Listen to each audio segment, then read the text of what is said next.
जिस बुरी खबर का अंदेशा था वो मनहूस खबर दोपहर सुनने को मिली। 22 साल के एक भारतीय छात्र की यूक्रेन के दूसरे बड़े शहर खार्किव में रूसी हमले में मौत हो गई। नवीन शेखरप्पा बंगलुरु से था। वो गवर्नर के घर के पीछे एक फ्लैट में रहता था। बाहर निकला था अपने लिए खाने का कुछ इंतजाम करने, फिर अचानक एक मिसाइल गवर्नर के घर पर ही आकर गिरती है। नवीन उसी हमले में मारा जाता है। खार्किव और कीव में जबरदस्त लड़ाई जारी है। 50 किलोमीटर लंबी सैनिकों और टैंकों की कतार राजधानी कीव के बाहर देखी गई। खार्किव में भी रूसी सैनिकों का बड़ा जमावड़ा है। पुतिन ने न्यूक्लियर डिटरेंट फोर्स को एक्टिवेट करने के निर्देश दे दिए हैं। अब आप अंदाजा लगा सकते हैं वहां के इस युद्ध के मंजर का। यह सोच सोच कर दिल दहल उठता है कि हजारों की संख्या में भारतीय छात्र छात्राएं अब भी यूक्रेन में फंसे हुए हैं। उनको यहां वापस लाने का प्रोसेस बहुत ही स्लो है। वहां भारतीय छात्र मिसाइलों के हमलों से बचने के लिए किसी बिल्डिंग के नीचे तहखाने में छिपे बैठे हैं, तो कोई पैदल ही सैकड़ों किलोमीटर की दूरी तय करके रोमानिया और पोलैंड के बॉर्डर पर पहुंचने की कोशिश कर रहा है कि कहीं उसे वापस निकलने की कोई सूरत नजर आए। और ये सब भारतीय छात्र, बस इनके जुबान पर एक ही सवाल है, इंडियन एम्बेसी कहां है, कहां है भारत सरकार।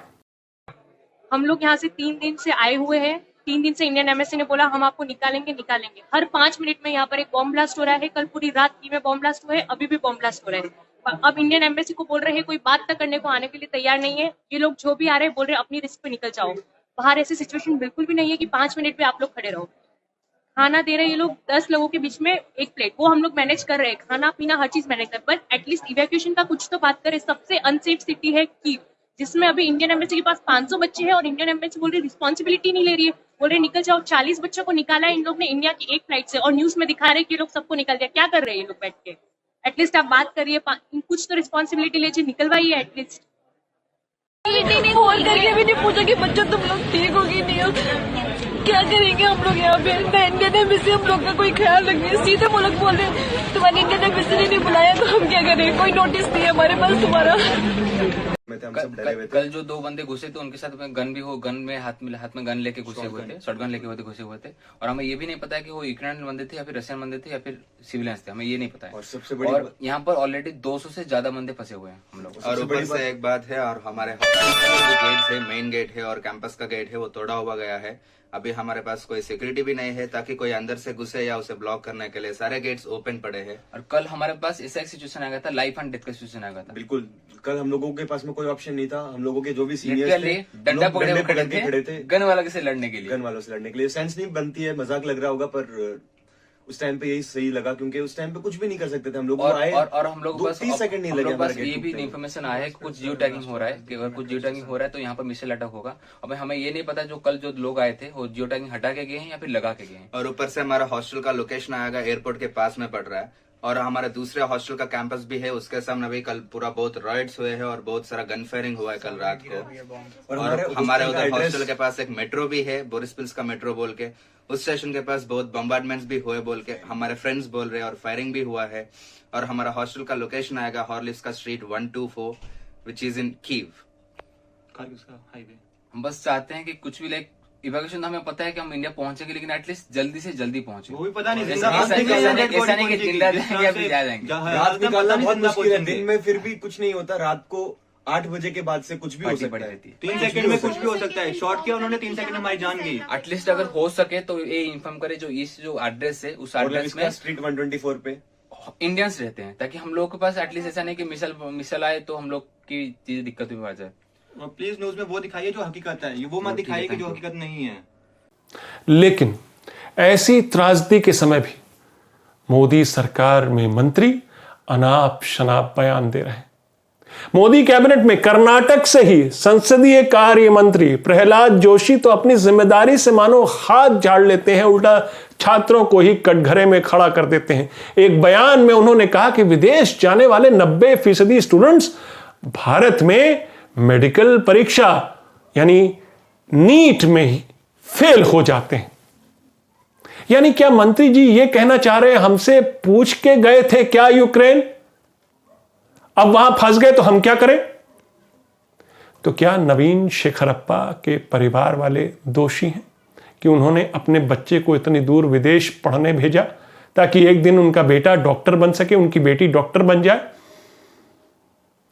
मोदी राज में रोजगार तो खत्म होते जा रहे हैं और बेरोजगारी दर दशकों के रिकॉर्ड तोड़ रही।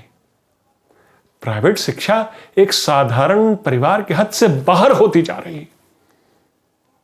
कौन है जिम्मेदार नवीन की मौत का? नमस्कार, मैं हूं आपका न्यूज बाज प्रभात शुंगलू।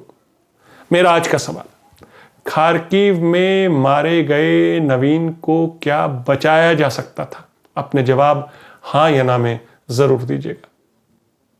अब तक 1500 भारतीय वापस लाए गए हैं। कल फैसला लिया, 4 मंत्री यूक्रेन के पड़ोसी मुल्क हंगरी, पोलैंड, रोमानिया जाएंगे, वहां से निकासी का इंतजाम करेंगे। आज ऐलान होता है भारतीय वायुसेना के जहाज को भी इस काम में लगाया जाएगा, वहां से छात्रों को वापस लाने के लिए। आज 1 मार्च को पार्ट टाइम काम और पार्ट टाइम फैसले, दिन में चुनावी रैलियां, शाम को यूक्रेन पर मीटिंग। ऐसी गंभीर समस्या पर पार्ट टाइम मंथन से एक कॉम्प्रिहेंसिव प्लानिंग, एक कॉम्प्रिहेंसिव स्ट्रेटजी तो निकलने से रही। इसलिए यूक्रेन में फंसे बच्चे वहां से गुहार लगा रहे हैं, संकट के समय अपनी ही सरकार को याद कर रहे हैं, मगर सरकार कहां है? आज यूक्रेन में भारतीय युवा छात्र संकट में है तो यही सरकार नेहरू को जिम्मेदार मानेगी? बोल तो रहे हैं हुजूर, पिछली सरकारों ने देश को दूसरों पर निर्भर बनाया, अब मैं आ गया हूं, आत्मनिर्भर बनाऊंगा, बना रहा हूं। और बहुत बड़ी संख्या में लोग सरकार के झूठे नैरेटिव को सच मान लेंगे। 2 साल पहले कोरोना काल को याद कीजिए। माइग्रेंट लेबरर्स का वो लॉन्ग मार्च भूल गए? उनकी सहायता के लिए विश्वगुरु आए क्या?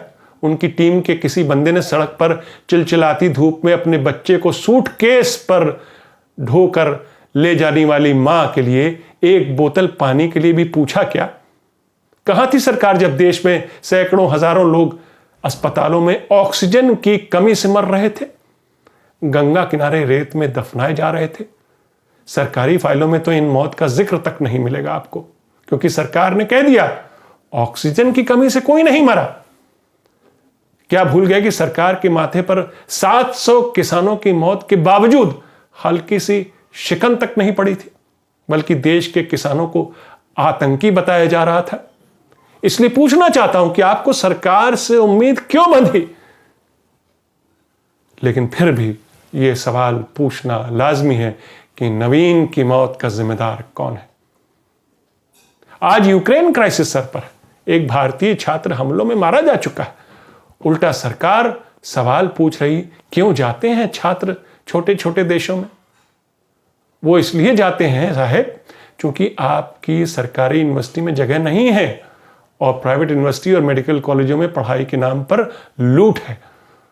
अपनी पूरी पूंजी बेचकर भी मेडिकल की पढ़ाई करवाना कितना मुश्किल होता जा रहा है, क्या सरकार को नहीं दिख रहा? हर साल नीट में 16 लाख बच्चे इम्तिहान देते हैं, जबकि मेडिकल कॉलेजों में सीटों की संख्या 80,000 से भी कम है। इनमें से सरकारी मेडिकल कॉलेज में केवल 40,000 सीटें हैं। तो बाकी बचे 15,20,000 छात्र कहां जाएं? मंत्री जी कहां जाएं साहब? उनके पास 2 ही विकल्प है, या तो वो भारत में किसी प्राइवेट यूनिवर्सिटी में दाखिला लें या फिर विदेश की किसी यूनिवर्सिटी की ओर रुख करें, या फिर डॉक्टर बनने का ख्वाब ही छोड़ दें। प्राइवेट कॉलेजों में सरकारी कोटा से दाखिले के लिए भी नीट में बढ़िया रैंक चाहिए, नहीं तो मैनेजमेंट कोटा के जरिए भारी फीस देकर ही दाखिला मिलेगा।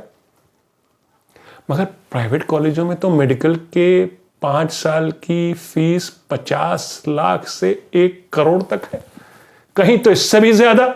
यानी सभी छात्र या उनके अभिभावक, माता पिता प्राइवेट मेडिकल कॉलेज या यूनिवर्सिटी अफोर्ड नहीं कर सकते, इसलिए वो ऐसी विदेशी यूनिवर्सिटी की तलाश करते हैं जहां उनको मेडिकल डिग्री भी मिल जाए और पढ़ाई का खर्चा भी कम हो। तो रूस, यूक्रेन और चीन जैसे देश उनके इस ख्वाब को पंख देते हैं। इन 3 देशों में 60% बच्चे जाते हैं मेडिकल और मेडिसिन की पढ़ाई के लिए। हर साल करीब 25,000 बच्चे विदेशी कॉलेजों की तरफ रुख करते हैं। यूक्रेन में आप मेडिकल की पढ़ाई 20 से 25 लाख रुपए में पूरी कर सकते हैं 6 साल। इसमें रहना, खाना, फीस सब कुछ शामिल है। जबकि भारत में प्राइवेट यूनिवर्सिटी में मेडिकल पढ़ाई करने के लिए आपको इससे 4 गुना कम से कम पैसे चाहिए। नवीन शेखरप्पा पढ़ना चाहता था, डॉक्टर बनना चाहता था, लेकिन अपने माता पिता पर बड़ा बोझ भी नहीं डालना चाहता था। इसलिए छोटे देश, मोदी जी आपके हिसाब से जो छोटे देश हैं वो भारत के बच्चों का भी भविष्य बना रहे हैं। इसलिए नवीन यूक्रेन गया ताकि उसके माँ बाप पर वो ज़्यादा बोझ न बन सके और अपनी पढ़ाई भी टाइम से पूरी कर सके, अपने पैरों पर खड़ा हो सके। अपनों से बहुत दूर जाकर वो पढ़ाई कर रहा था एक सफल डॉक्टर बनने के लिए। क्या इसमें उसकी गलती थी? तो समस्या ये नहीं है जो मोदी मंत्री आपको समझा रहे कि ये नीट की परीक्षा में फेल हो जाते हैं तो यूक्रेन जैसे देश चले जाते हैं।